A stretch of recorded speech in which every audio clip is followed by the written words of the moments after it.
అదే RTV app వార్తల్ని క్షణాల్లో చదివే అవకాశం ఉంటుంది. ఒక న్యూస్ పేపర్, ఒక టెలివిజన్ ఛానల్ మీ చేతుల్లో ఎప్పుడూ ఉంటాయి. వాస్తవంగా గద్దరన్న వచ్చినట్టు కేసీఆర్ సార్కు తెలియదు. మీరు గుర్తుపెట్టుకోండి, గద్దరన్న కలవడానికి వచ్చిన విషయము కేసీఆర్ సార్కు తెలియదు. మీరు చూడండి, ఒక ముఖ్యమంత్రి దగ్గరికి వెళ్ళినప్పుడు అయ్యా నేను వచ్చినా అని చెప్పేస్తే ఆయన ఉన్నాడా లేడో తెలియదు. ఆయనకు ఎవరైనా కానీ ముందు అడుగుతూ ఉంటారు, చాలామంది పోతూ ఉంటారు. వాస్తవంగా ఒకవేళ నిజంగానే గద్దరన్న మంచి మనసుతోని నేను ఖచ్చితంగా కేసీఆర్నే కలవడానికి కోసమే, నేను వార్త కోసమో కాదు నేను కలవడానికి కోసమే వచ్చినాను నిజంగా అనుకున్నట్టుంటే ఖచ్చితంగా కేసీఆర్ సారే గద్దరన్న దగ్గరికి కలిసి వచ్చి లోపలికి తీసుకుపోయేవాడు. కేవలము కొంతమంది కుట్రలకు పెద్ద ఆయనను ఒక వార్త చేయాలన్న ఉద్దేశంతోనే చేసింది తప్ప అది కాదు. రెండవది అడిగినావు, ఇప్పుడే మొదలైంది కదా. ఫస్ట్ నాడు పెట్టిండు ప్రజా దర్బారా, దాని పేరు ప్రజా దర్బారా,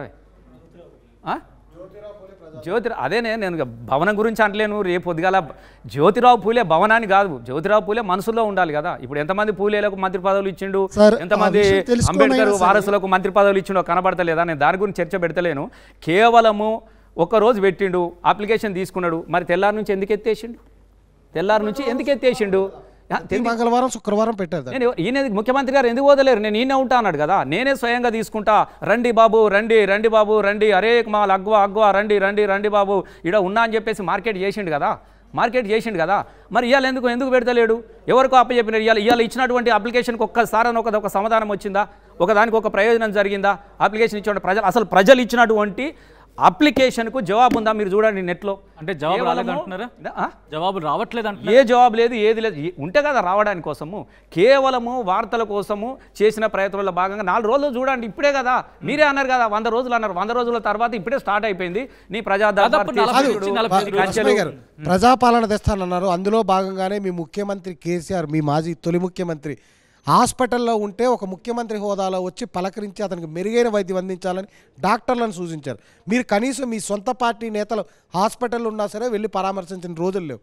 ఎవరిని మీరు ఎట్లా అంటారు ఆ మాట? ఎంతమందికి వైద్య సహాయానికి ఎల్ఓసీలు ఇచ్చిరో మీకు తెలుసా? ఎంతమందికి వైద్య సహాయం చేసిరో మీకు తెలుసా? నేనేమంటున్నా పలకరియలేదు పోలేదు అనేది తప్పుడు విషయం. 100% దానికి మంత్రులు ఉన్నారు, అందరు ఉన్నారు. తను పోయాల్సిన దగ్గరికి తను పోయిండు, మంత్రులు పోయాల్సిన దగ్గరికి మంత్రులు పోయినాడు. ఇప్పుడు నా నియోజకవర్గంలో ఉన్నారే, నేను సుమారుగా ఒక 14 కోట్లు ఎల్ఓసీలు ఇప్పించాను. బాగా లేకుండానో దేనికో నేను ఉన్నాను కదా, ప్రతినిధి నేను ఉన్నాను కదా. నా కార్యకర్తకు ఆపద వచ్చింది, హాస్పిటల్లో ఉన్నాడు, నేను పోతే కదా ఆయన కావాల్సి నేను చూసుకుంటే కదా. దానికి కూడా ముఖ్యమంత్రి రావాల్సిన దానికి 100% ముఖ్యమంత్రి గారు వస్తారు. ఎంతమంది ఇళ్ళకి వెళ్ళి ముఖ్యమంత్రి గారు పలకరించలేదు, ఎంతమంది అనారోగ్యంగా ఉంటే పలకరించలేదు. కాబట్టి ఏదో రేవంత్ రెడ్డి సీఎంను పలకరించిండు, అయిపోయింది. మరి మొన్న కూడా చచ్చిపోయిండా? ఆడికి ఎందుకు రాలేదు అంటున్నా. రేవంత్ రెడ్డి గారు మా ఊర్లో కూడా చచ్చిపోయిండు హాస్పిటల్లో, మళ్ళీ వచ్చి పలకరించిపోయిండా? మా యశోద హాస్పిటల్లో చచ్చిపోయారు, వాని శవాన్ని కూడా తీసుకొచ్చి బొందబెట్టినా, వచ్చిండా? నేను చెప్తా ఉన్నా, ముఖ్యమంత్రిని పలకరించినటువంటి రేవంత్ రెడ్డి ఇదే పెద్ద వార్త అయితే ఎట్లనే? ముఖ్యమంత్రి గారికి నీ పలకరింపే అవసరం లేదు. కేసీఆర్ గారికి సామాన్యుడు ఓ ప్రజలు ఉన్నాడు, మనకి పలకరించడానికి. ఎంతమందిని పలకరిస్తూ ఉన్నాడు, ఎంతమందిని చేస్తూ ఉన్నాడు, మీరు అది కూడా చూడాలి కదా. నేనేమంటున్నా అంటే కేవలం అదే పనిగా ఇంకా కూడా అధికారంలోకి వచ్చిన తర్వాత కూడా వాళ్ళ అబద్ధాల నుంచి బయటపడతలేరు. వాళ్ళు ఇంకా అబద్ధాల మీద నడిపించాలి, ఇంకా అబద్ధం నీళ్ళ మీద నడక అనేది ఎల్లకాలం కొనసాగదు.